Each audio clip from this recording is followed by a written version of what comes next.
I'm Dorothy. I'm 68 years old and I've learned that blood isn't thicker than water. It's just harder to clean off the floor when your family stabs you in the back. I secretly paid $1.4 million for the estate my son lives in, covering every cent of the mortgage for 5 years so he could feel successful. In exchange, on Mother's Day, he and his wife handed me a trash bag and told me I wasn't sophisticated enough to be seen in their driveway. They thought they were discarding a helpless, dusty old woodworker who smelled of sawdust and failure. They didn't know that I actually own Celestia Industries, the multi-billion-dollar conglomerate that signs their paychecks. By tomorrow morning, they will be homeless, bankrupt, and facing the most ruthless CEO in the city, and I will be the one holding the eviction notice. If you're watching this video, tell me where you're from, or what time it is for you. The chisel moved through the dark walnut wood like a hot knife through butter. It was a satisfying rhythmic sound, SHSHS, that had been the soundtrack of my life for the last decade. My workshop was a converted garage in a gritty industrial park,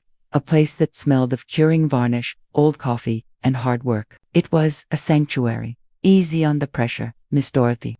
A young voice piped up from the bench across from me. I looked up. Maya, my 17-year-old apprentice, was watching my hands with the intensity of a hawk. The kid had potential. She was from the foster system, rough around the edges, but she respected the wood. You're right, Maya, I said, easing off the blade. The grain is tricky here. If I force it, it splinters just like people. I blew the shavings away. Revealed there, carved into the base of the 7-foot grandfather clock, was a delicate lattice of vines and gears. It wasn't just a clock. It was a masterpiece. I had spent 8 months on it. Every gear in the movement was hand-polished brass. The pendulum was weighted with tungsten. I'd machined myself. It was a gift for Vanessa, my daughter-in-law, and Marcus, my son, a symbol of time, the time I had given them, the time I had lost with my late husband, Richard. It's finished, Maya whispered, running a finger over the smooth casing. They're going to flip. Miss D, this thing belongs in a museum. It's worth what? 10 grand. The materials cost me 3. I lied smoothly. But the labor, that's free. It's for family. I wiped my hands on my denim work shirt, leaving a streak of dark stain. This was the uniform, the button-down work shirt, the worn jeans, the steel-toed boots that had seen better days. It was the armor of Dorothy the carpenter. It protected me from the sharks. Help me load it into the truck, kid, I said. I can't be late. The Chens are going to be there. Maya grimaced as she grabbed the dolly. The in-laws, the ones who look at you like you're a bug on a windshield. That's them, I grunted, tilting the heavy clock back. But today's different. Today, I'm trying. Marcus said Vanessa just closed a big deal. They want everything perfect. We muscled the clock into the bed of my rusted 2004 Ford pickup. It looked ridiculous. A piece of high art strapped into a vehicle that sounded like a dying tractor. Good luck, Miss D, Maya said, slapping the fender. Don't let them get to you. They never do, I said, climbing into the cab. But as I turned the key and the engine sputtered to life, my stomach tightened. I wasn't nervous about the gift. I was nervous about the lie. Every time I saw them, the gap between who I was and who they thought I was grew wider. And lately, the disrespect had been getting louder. The drive to Riverside Estates took 40 minutes. I went from the cracked pavement of the industrial district to the smooth tree-lined avenues of old money. I turned onto Magnolia Heights Boulevard. There it was, number 425. The villa. It was a sprawling Mediterranean-style estate with manicured hedges and a fountain that probably cost more than my truck. I pulled up to the curb, careful not to block the driveway. The driveway was already occupied by a silver Mercedes and a brand-new cherry-red Porsche 911, Vanessa's new toy. I killed the engine. The silence of the neighborhood was oppressive. I checked my reflection in the rearview mirror. Gray hair pulled back in a practical bun. Sawdust on my collar. I looked exactly like what I was supposed to be, a working-class relic. I got out and walked up the stone path. I could hear laughter from the backyard, the clinking of expensive glass, the low rumble of sophisticated conversation. I didn't knock. I walked around the side gate. The backyard was a scene from a lifestyle magazine. White linens, catered waiters moving silently with trays of hors d'oeuvres, and the guests. The Chens, Vanessa's parents, were holding court near the pool. Mrs. Chen, a woman who wore designer scarves like armor, was gesturing wildly with a champagne flute. Mr. Chen, looking like a catalog model in linen, was nodding. And there was Marcus, my son. He was wearing a tailored suit that shimmered in the afternoon light. He looked handsome and terrifyingly distant. But Richard had warm eyes. Marcus's eyes were constantly scanning the perimeter, looking for flaws in his perfect picture. He spotted me. His smile didn't drop, it just froze. He excused himself and power walked toward me, intercepting me before I could reach the main group. "Mom," he hissed, his voice low. "You're here? Happy Mother's Day, honey," I said, reaching out to hug him. He stiffened, offering a cheek, but pulling back before I could make contact. He brushed imaginary dust off his shoulder, where my hand had hovered. "You didn't change," he said, looking me up and down. "I told you the dress code was summer chic. You look like you just came from a job site." "I did," I said. "I was finishing the gift. It's in the truck." "The gift," he repeated, his tone flat. "Right. Another wooden thing." "It's a clock, Marcus, a grandfather clock, walnut and brass. It took me 8 months." He silenced me, glancing nervously at the chuns. "Keep your voice down. Vanessa is talking to her investors. Please, just stand over there by the trellis. Don't mingle yet. I'll get you a sparkling water." "I don't want sparkling water. I want to say hello to Vanessa." "Not now," he snapped out. Too late. Vanessa had seen me. She broke away from the group, a champagne flute in one hand, her other hand touching the pearls at her throat. She strode over, the smile on her face tight and predatory. "Dorothy," she boomed, loud enough for everyone to hear, "the craftswoman returns. Did you fix that cabinet hinge I texted you about?" The guests chuckled. A few whispered. I felt the heat rise in my neck. "Hello, Vanessa," I said calmly. "I'm not a handyman. I'm a cabinet maker. And I brought your gift." "Oh, fantastic," Vanessa said, rolling her eyes at Mrs. Chen. "Let's see it then. Is it a birdhouse? A cutting board?" "It's in the truck," I said. "I need a hand getting it in." Vanessa laughed. A sharp barking sound. "A hand? Dorothy, I'm wearing a $4,000 dress. I'm not lifting heavy furniture. That's why we have people." She snapped her fingers at a waiter. "You helped the old woman with her lumber."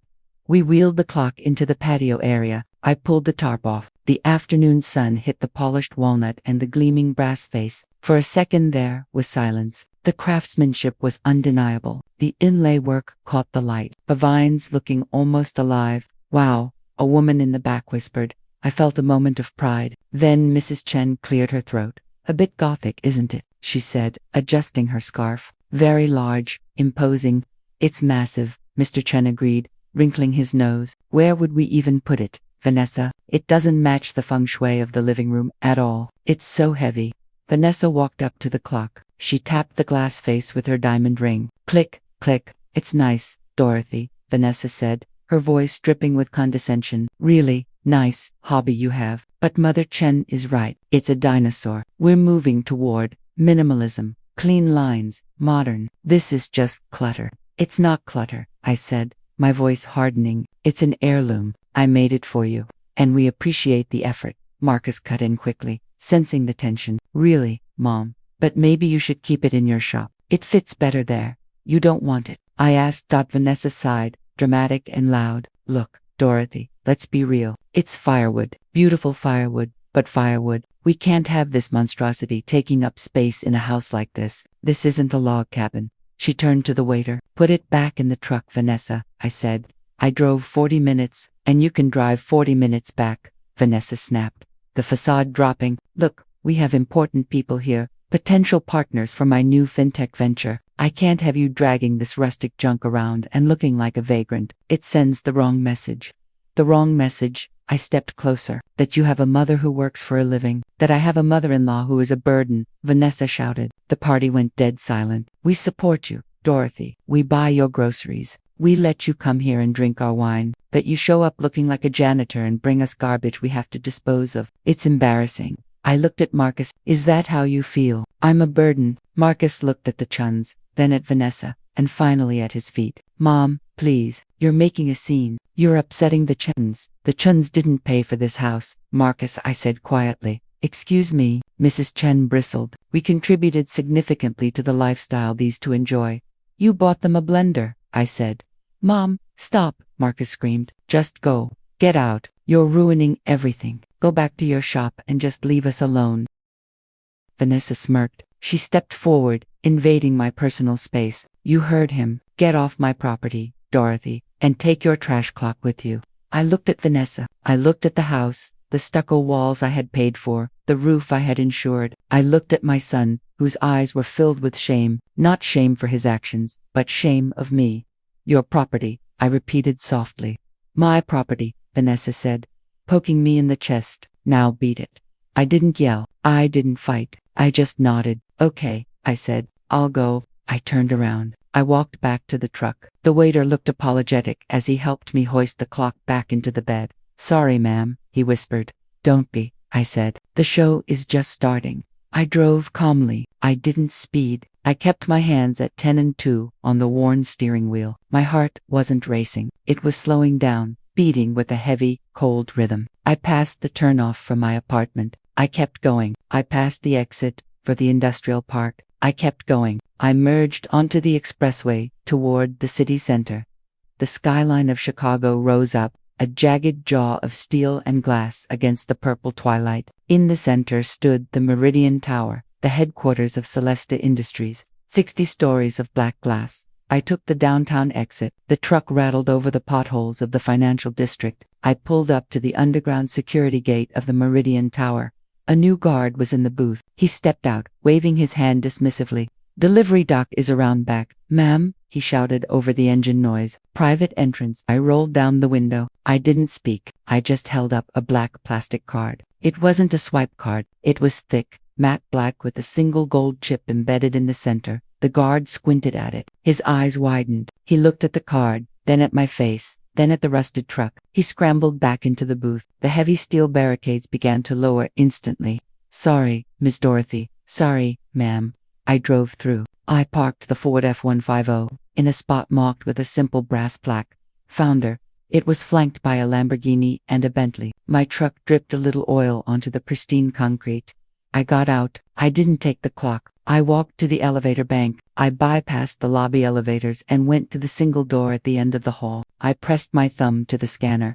Biometrics confirmed. Welcome back, Director. The doors slid open. I stepped in. The ascent was smooth, silent, and fast. My ears popped. The doors opened directly into the penthouse office. It was a cavernous space dominated by floor-to-ceiling windows that offered a panoramic view of the city I had helped build. The furniture was sparse, modern, and terrifyingly expensive. I walked across the room. My work boots left faint, dusty footprints on the polished obsidian floor. I didn't care. I sat behind the desk. It was a slab of raw granite. I pressed a button on the intercom. Harrison, get in here, ma'am. The voice was startled. You're in on a Sunday. Now. 3 minutes later, the side door opened. Harrison walked in. He was a man who looked like he was born in a suit. He was the general counsel for Celestia Industries and the only man who knew the full extent of my double life. He stopped dead when he saw me. Dorothy, he said, adjusting his glasses. You look rustic. I was at a party, I said. I reached into the drawer and pulled out a crystal tumbler and a bottle of scotch that cost more than Vanessa's car. I poured a drink. I didn't offer one to Harrison. How did the unveiling go? Harrison asked cautiously. The clop, they called it Firewood, I said. I took a sip. The scotch burned, cleansing the taste of betrayal from my mouth. Marcus kicked me out. Vanessa told me to get off her property. Harrison went, that is unfortunate. It's clarifying. I corrected. Sit down, Harrison. We have work to do. Harrison sat. He opened his tablet, his fingers hovering ready. Status of the Celestia Family Trust, I said. Active, Harrison recited. Monthly disbursements of $25,000 to the joint account of Marcus and Vanessa. Mortgage payments on the Magnolia Heights estate, auto-paid directly to the holding company. Insurance, club memberships, credit card slush fund. Total monthly burn is roughly $45,000. Kill it, I said. Harrison froze. Ma'am, terminate the trust, freeze the accounts, cancel the mortgage auto-pay, revoke the credit cards. Harrison blinked. Dorothy, that is extreme. The mortgage is held by a subsidiary. If you stop payments, the automated system will flag it as a default immediately. It sends out notices. I know how my company works. Harrison, do it. They have a lifestyle, Harrison warned. This will destroy them.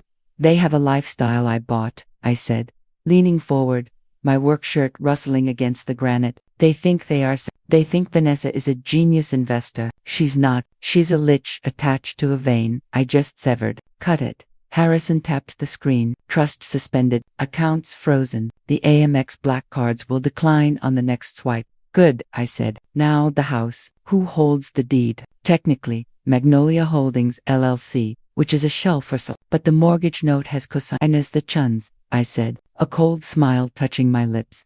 Correct, Mr. and Mrs. David Chen. They co-signed 5 years ago to help the kids get the rates. Send the default notice to the co-signers first, I ordered. Overnight it. I want them to choke on their morning coffee. Done, Harrison said, his face pale. Is there anything else? Yes, security. I want full surveillance on the estate. If they sneeze, I want to know. Ma'am, are you expecting retaliation? I'm expecting desperation, I said. Vanessa is a drowning woman. She's going to thrash. I stood up and walked to the window. The city lights were twinkling below. Somewhere out there, in the expensive darkness of Riverside Estates, the digital guillotine was falling. You know the irony, Harrison, I asked. What's that, ma'am? I built this company to give them everything I didn't have, but I forgot to give them the one thing that matters. I didn't give them the struggle. I stole that from them, and now I have to give it back. The following scene is reconstructed from surveillance logs and intercepts. 9:45 p.m. The villa. Marcus was laughing. He was holding court in the kitchen, recounting the horrible scene with his mother to a lingering guest. She just doesn't understand boundaries, he was saying, pouring another glass of Pinot Gris. I mean, dragging that lumber in here. He tapped his card on the marble counter to pay the caterer who was packing up. Beep, declined. He frowned. He tapped it again. Beep, declined. Contact issuer. That's weird. Marcus laughed nervously. Chips, these days. Try this one. He handed over the backup visa. Beep, declined. The caterer, a tired woman who had been working for 12 hours, stopped smiling. Sir, do you have cash? Vanessa, Marcus called out. Vanessa, get in here. The bank computers are down or something. Vanessa walked in looking flushed. She was holding her phone. I can't get an Uber for the investors. My account is locked. What do you mean locked? It says account suspended. Fraud alert. I'm trying to log into the main checking. Vanessa thumbed her screen frantically. Her face went slack. What? Marcus asked. What is it? It's zero, Vanessa whispered. Marcus, the account is zero. The overdraft is gone. The savings, it's gone. It's all gone. Don't be stupid. Refresh the app. I did. It says Celestia Trust disbursement revoked. What the hell is the Celestia Trust? Marcus dropped his wine glass. It shattered on the floor, spraying shards everywhere. Celestia, that's the company Mom's friend worked for. The one who got us the house deal. Call her, Vanessa screamed. Call your mother right now. My phone buzzed on the granite desk. It was the cheap flip phone I used for my Dorothy persona. I let it ring 3 times. Then I picked it up. Hello, I answered, making my voice sound thick, like I'd been asleep. Mom, Marcus shrieked. What did you do? Marcus, is that you? It's late. Did you forget something? The money, Mom, the accounts, they're empty. It says Celestia Trust canceled everything. Who is Celestia? Call your friend. Fix it. Slow down, I mumbled. Celestia, I think that's the company that bought out the old factory. I don't know anyone there anymore. My friend Betty died 3 years ago. Honey, remember? No, you said you had connections. The mortgage payment bounced. Vanessa says we're going to lose the house. Oh dear, I said. That sounds terrible. But Marcus, I'm just a carpenter. I don't understand high finance. Maybe Vanessa made a bad trade. She's the genius, isn't she? Don't you dare, he hissed. This is your fault. You brought that curse into our house today, and now everything is falling apart. You have to help us. You have savings. You have that pension.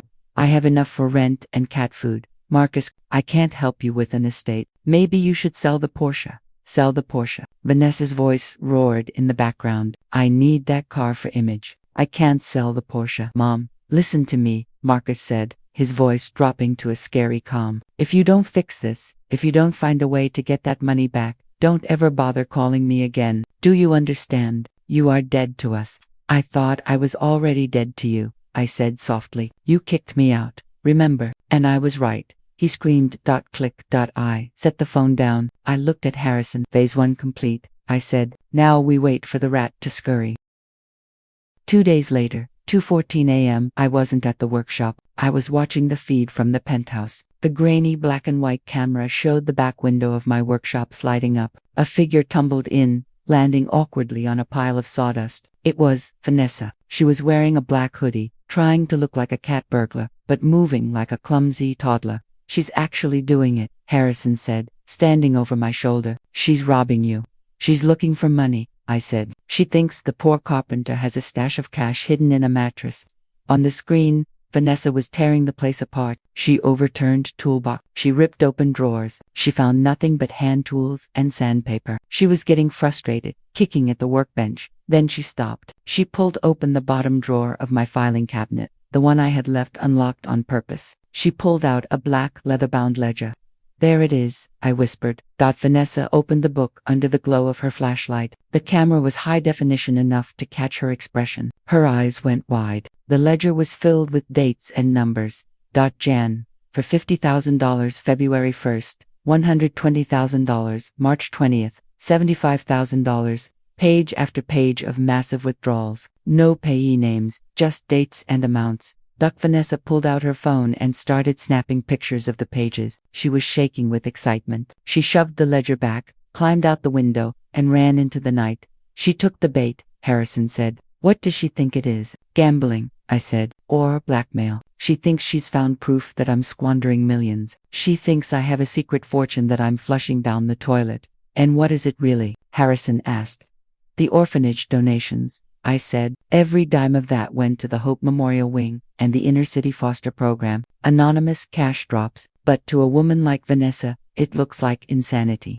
I decided to give them one last chance. Call it sentimental weakness. Call it a mother's last hope. I texted Marcus. Meet me at Lou's Diner on 8th Avenue, noon. We need to talk. They showed up 20 minutes late. Vanessa looked manic. She hadn't slept. Marcus looked pale, his designer sunglasses hiding his eyes. They slid into the booth opposite me. The diner was loud, smelling of bacon and grease. Well, Vanessa demanded, did you bring a check? I ordered you coffee, I said. I don't have a check, Vanessa. I wanted to talk about the house. If you guys downsize, get a nice apartment, I can help with the deposit. I can help you move. Downsize? Marcus scoffed, taking off his glasses. His eyes were red. Mom, we are not moving into a slum. We have a reputation. Marcus, the money is gone, I said. The lie is over. You have to live within your means. We know about the money, Vanessa interrupted, leaning over the table. She lowered her voice. We know about the ledger, Dorothy. I paused. You broke into my shop. I secured evidence, Vanessa hissed. We know you have millions, and we know you're blowing it. What is it? Horses, poker, a secret family. It's none of your business, I said. It is our business. Marcus slammed his hand on the table. That is my inheritance you are pissing away. You are mentally unstable. Mom, spending that kind of money while I am suffering, it's sick. I reached into my pocket and pulled out a burner phone. I had hit record before they sat down. So, let me get this straight, I said clearly. You don't care about me. You only care about the money in that ledger. You think you deserve it. Deserve it. Vanessa laughed. We earned it, putting up with your sawdust and your pathetic stories. We're taking control, Dorothy, Marcus added. We're going to court. You're admitting you only want the money. I pressed. We're admitting that you're a senile old fool who needs a conservator. Vanessa sneered. Then her eyes dropped to my hand. She saw the red light on the phone screen. Are you recording this? She moved fast. She snatched the phone from my hand before I could react. Vanessa, give it back, I warned. No, Vanessa said. She stood up. She threw the phone onto the tiled floor. Crack. Then she brought her designer heel down on it. Crunch. She ground it into plastic dust. Oops. Vanessa smiled, her eyes crazy. Clumsy me. That was a mistake, I said, feeling a cold rage settle in my gut. I had lost my evidence, my advantage. Now it was just my word against theirs. No, Vanessa said. The mistake was thinking you could hide from us. We have the photos of the ledger. We have the chens. We're coming for everything, old woman. She threw a $20 bill on the table. Buy yourself a new phone. They walked out. I looked at the smashed pieces of plastic on the floor. Okay, I whispered to the empty booth. No mercy. The meeting happened that night at the Chen estate. I wasn't there, but Harrison filled in the blanks later. Vanessa projected the photos of the black ledger onto the big screen TV. Look at this, Vanessa told the Chiens. January 4th, 50 grand gone. She's burning cash. She must have a secret hoard from when Richard died. And she stopped the mortgage? Mrs. Chen asked, sweating. She had received the default notice that morning. They're threatening to garnish my wages, Vanessa. Exactly, Vanessa yelled. She's doing this to hurt us. She's erratic. She's dangerous. But this ledger, this proves she's incompetent. If we file for an emergency conservatorship, we can freeze her assets. We can take control of the accounts. We can pay the mortgage. Is it legal? Mr. Chen asked. It's necessary, Marcus said, his voice cold. She's sick, David. We're doing this to save her and to save our credit rating.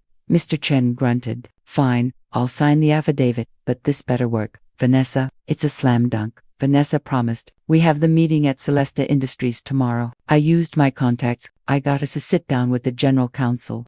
She didn't know her contact was a secretary. I had instructed to accept the call.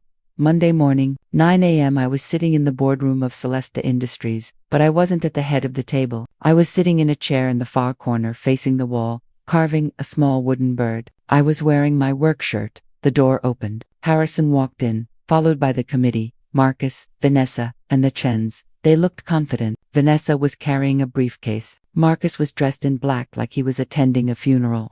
Thank you for seeing us, Mr. Harrison, Vanessa said, shaking Harrison's hand. We appreciate Celestia taking this seriously. Allegations of financial impropriety regarding the trust are always taken seriously, Harrison said smoothly. Please sit. They sat. That's when they noticed me. Mom? Marcus asked, confused. What are you doing here? I asked her to be here, Harrison said. Accuser and accused. It's policy. Vanessa laughed nervously. Well, this is awkward, but maybe it's for the best. She can't deny it to our faces. Deny what? I asked, not looking up from my carving. That you're insane, Vanessa snapped. She slapped a folder onto the table. Mr. Harrison, this woman is mentally unfit. She has been living a double life. She pretends to be poor, yet we found this. She pulled out the photos of the ledger, hundreds of thousands of dollars, Vanessa declared, withdrawn in cash, disappearing into thin air while her family faces eviction. This is proof of dementia, reckless spending. We are petitioning for immediate control of her assets.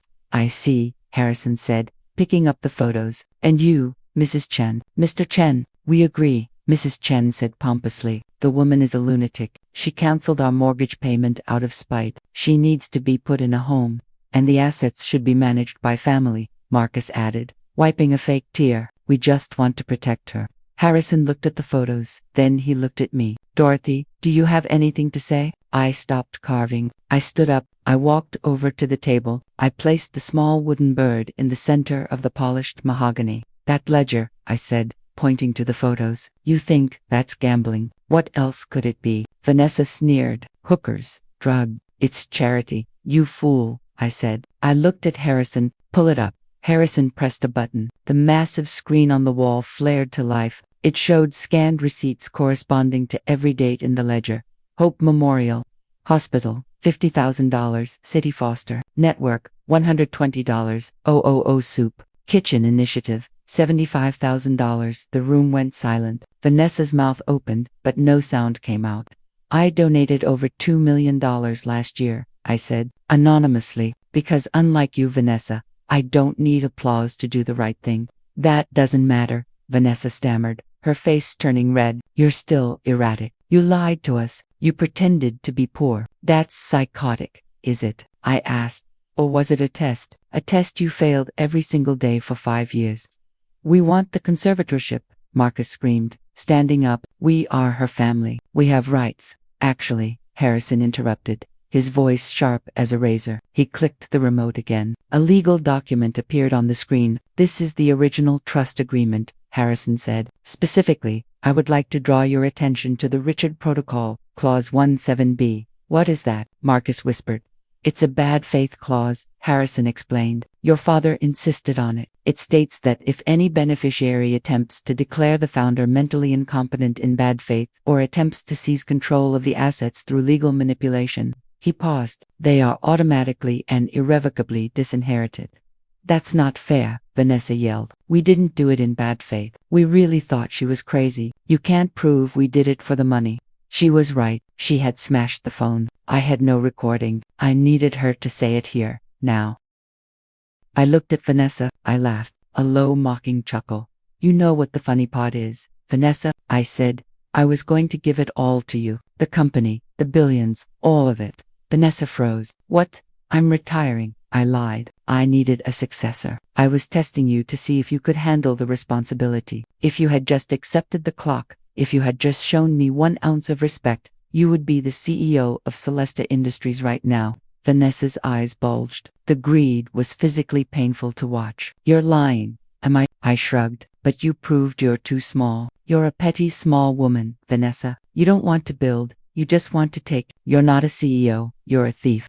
I am not a thief. Vanessa roared, slamming her fist on the table. She lost control. I deserved that money. I put up with your son. I put up with your smell. I waited for you to die, you old woman. I earned that payout. The silence that followed was absolute. Vanessa breathed heavily, realizing what she had just screamed. She looked at Marcus. He was staring at her with horror. She looked at the Chens. They were shrinking away from her. I waited for you to die, I repeated softly. I looked at Harrison. Did the minutes catch that? Recorded in high definition, ma'am, Harrison said, pointing to the cameras in the ceiling. Vanessa Crawford, Harrison said formally, your admission of predatory intent confirms the bad faith breach. The Richard Protocol is triggered. Harrison handed a document to Marcus. Marcus, you are the trust is dissolved. You have zero balance. He turned to the Tunes Mr. and Mrs. Chen. Since the trust is void, the mortgage default is absolute. Celestia Industries is calling the loan. You owe us $1.4 million payable immediately, or we seize your personal assets. Mrs. Chen grabbed her chest. You can't. I don't have that kind of liquid cash. It's tied up.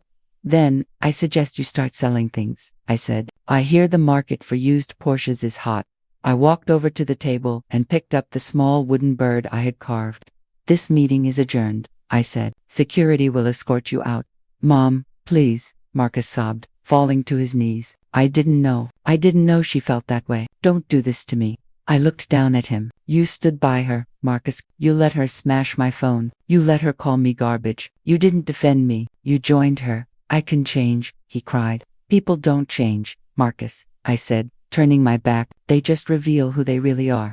I walked toward the door. You're evicted, I said over my shoulder. You have 24 hours to vacate the villa. If anything, and I mean anything, is missing or damaged, I will sue you until you are selling pencils in a cup. The last thing I heard as the heavy doors closed was Mr. Chen screaming at Vanessa, hitting her with his briefcase.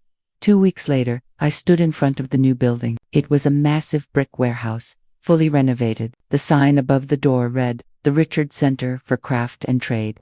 Inside, the air smelled of fresh sawdust and pine. 50 kids, all from the system, were standing at brand new workbenches. Maya was there wearing a shop foreman's apron. All right, listen up, Maya shouted. Miss Dorothy is going to show us how to cut a dovetail joint. Pay attention.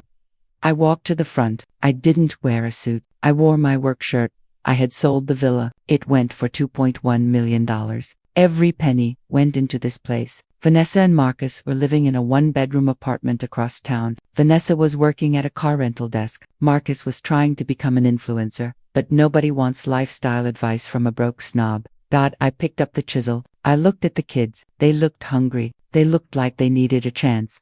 I'm Dorothy, I said to them. I'm a carpenter, and today I'm going to teach you how to build something that lasts.